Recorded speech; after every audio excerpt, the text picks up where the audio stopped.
নমস্কাৰ আৰম্ভ কৰিছো দিনটোৰ তাৎপৰ্য আজি 16 জানুৱাৰী অসমীয়াৰ লেখেৰে মাঘ মাহৰ 2 তাৰিখ আজি থাইলেণ্ড আৰু ম্যানমাৰৰ শিক্ষক দিৱস আজি বিশ্ব ধৰ্মীয় স্বাধীনতা দিৱস 1991 চনৰ আজিৰ দিনটোতে ইৰাণৰ বিৰুদ্ধে আমেৰিকা যুক্তৰাষ্ট্ৰই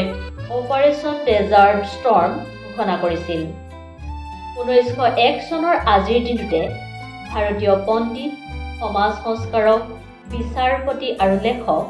মহাদেৱ গোবিন্দ ৰানডেৰ মৃত্যু হৈছিল 1938 চনৰ আজিৰ দিনটোতে বাঙালী কথা সাহিত্যিক আৰু প্ৰবন্ধকাৰ শৰৎ চন্দ্ৰ চট্টোপাধ্যায়ৰ মৃত্যু হৈছিল 1874 চনৰ আজিৰ দিনটোতে কানাডাৰ কবি